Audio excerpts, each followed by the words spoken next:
You don't drink alcohol. Maybe you've never touched it in your life, so your liver should be perfectly healthy, right? What if I told you that millions of people are developing fatty liver disease, inflammation, and even liver damage without drinking a single drop of alcohol? Your liver is one of the hardest working organs in your body. It filters toxins, regulates blood sugar, stores vitamins, produces bile for digestion, and helps balance hormones. Every single thing you eat, drink, breathe, or absorb eventually passes through it. And yet, most people don't think about their liver until something goes wrong. The truth is, there are everyday habits, completely normal, socially accepted habits that may be silently damaging your liver over time. Let's talk about the first one: sugar. Not just sweets, not just desserts, hidden sugar. When you consume excess sugar, especially fructose, which is found in table sugar and high fructose corn syrup, your liver becomes the primary processing center. Unlike glucose, which can be used by many cells in the body, fructose is largely metabolized in the liver. When fructose intake is high and consistent, the liver converts much of it into fat. Some of that fat gets exported into the bloodstream, but some of it stays behind. Over time, this can lead to non-alcoholic fatty liver disease, often shortened to NAFLD. And here's what's alarming: fatty liver used to be rare in people who didn't drink alcohol. Now it affects a significant portion of adults worldwide and even children. Sugary drinks are one of the biggest contributors. Soda, packaged juices, energy drinks, sweetened teas, they deliver large amounts of sugar quickly, without fiber to slow absorption. Because liquids don't trigger strong fullness signals, you can consume hundreds of calories without feeling satisfied. That means more sugar hitting the liver in a short time, and the damage is slow, quiet, often symptomless in the beginning. You may feel completely normal while fat is gradually accumulating inside liver cells. Now let's move to the second silent liver stressor: ultra-processed foods. Highly refined snacks, fast food, packaged meals, these are often high in unhealthy fats, refined carbohydrates, additives, and low in fiber. When combined with excess calories, they create a metabolic environment that promotes fat storage in the liver. It's not just about weight gain. Even people who appear normal weight can develop fatty liver if their diet is high in processed foods and sugar. This is sometimes called skinny fat, where body weight looks fine, but internal fat distribution is unhealthy. Your liver doesn't just care about the scale. It cares about metabolic balance. Insulin resistance plays a major role here. When cells become less responsive to insulin, blood sugar regulation becomes impaired. The liver responds by producing more fat. That fat builds up internally. Over time, simple fatty liver can progress to inflammation, fibrosis, and in severe cases, cirrhosis, all without alcohol being involved. Now, here's something that surprises many people. Third, chronic use of certain medications. Painkillers like acetaminophen, when used in high doses or frequently, can stress the liver. Even common over-the-counter medications are processed through the liver. This doesn't mean you should fear medication. It means dosage and frequency matter. The liver has a limited capacity to safely metabolize substances. Overloading it repeatedly can increase strain. Herbal supplements can also be a hidden risk. Just because something is natural doesn't mean it's harmless. Some supplements have been linked to liver toxicity when misused or taken in excessive amounts. The liver's job is detoxification, but it's not indestructible. Now let's talk about something even more subtle. Fourth, chronic sleep deprivation. Yes, poor sleep can affect your liver. When you don't sleep enough, your body becomes more insulin resistant. Stress hormones like cortisol increase.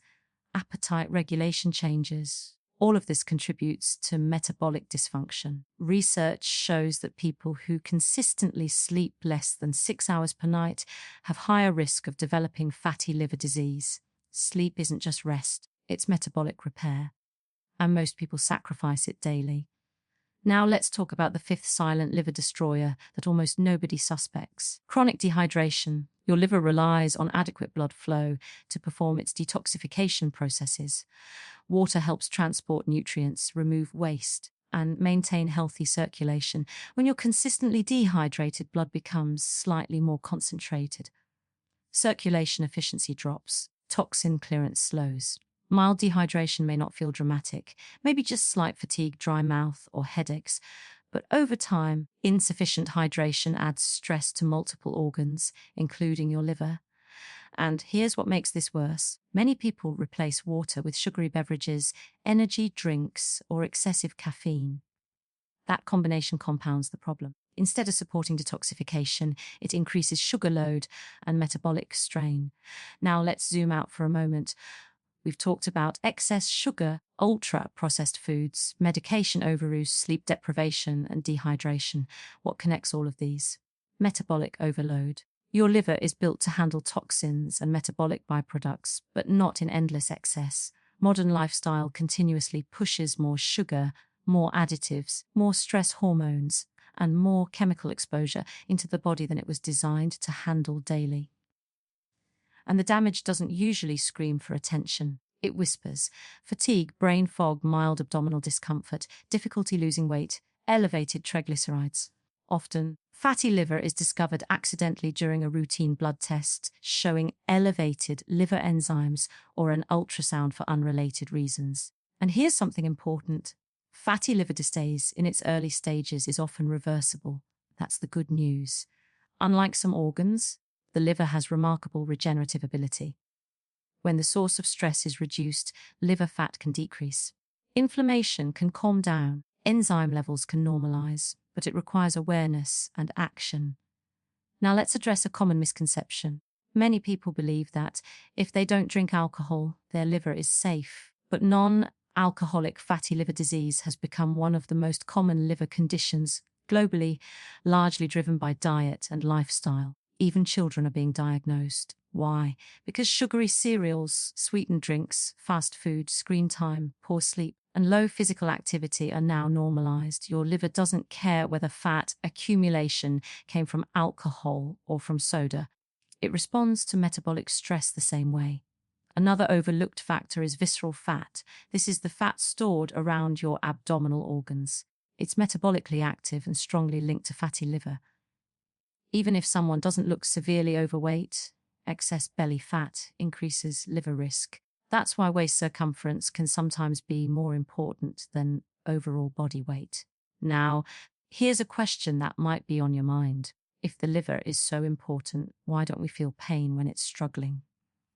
Because the liver itself has very few pain receptors. You don't feel fat accumulating in it. You don't feel mild inflammation. By the time noticeable symptoms appear, like jaundice or severe discomfort, the condition is often advanced. That's why prevention matters. And prevention doesn't require extreme detox cleanses or expensive supplements. In fact, many liver detox products are unnecessary. Your liver already detoxifies you every single day. What it needs isn't a magical cleanse. It needs less overload. If these everyday habits are stressing your liver, what can you actually do about it? The good news is this: your liver is incredibly resilient. It has one of the strongest regenerative abilities in the human body.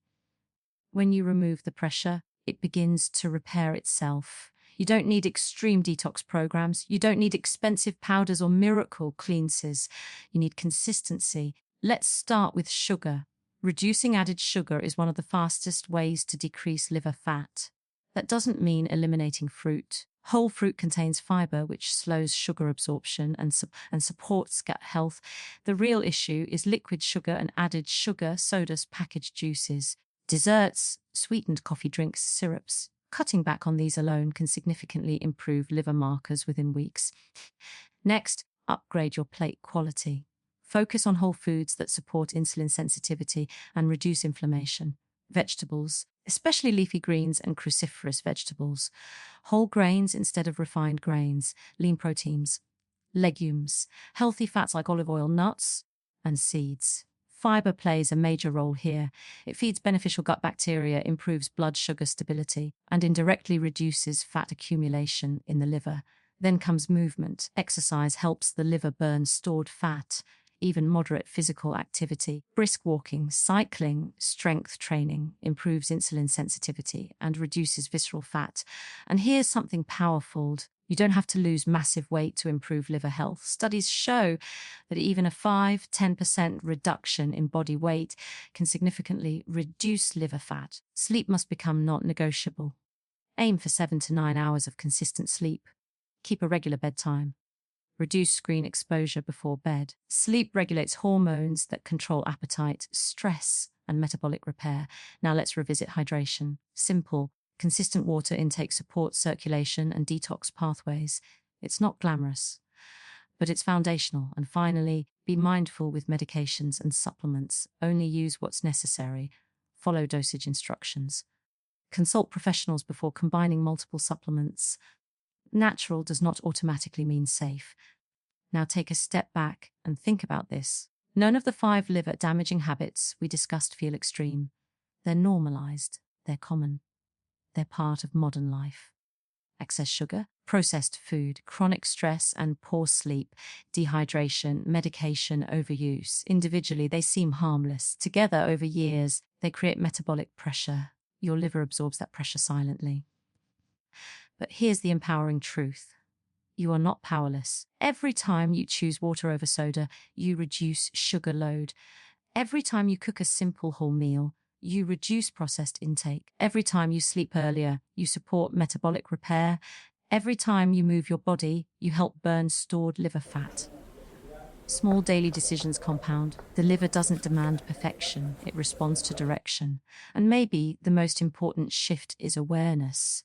Don't wait for symptoms. Don't assume no alcohol equals no risk. Don't rely on how you feel alone. Your liver is working for you 24 hours a day, filtering, processing, protecting. The least we can do is reduce the silent stress we place on it. You don't have to drink alcohol to damage your liver. In today's world, liver stress often comes to milk, sugary drinks, processed foods, poor sleep, constant stress, dehydration, and overuse of medications. None of these habits feel dangerous in the moment. That's what makes them so powerful. The damage doesn't happen overnight.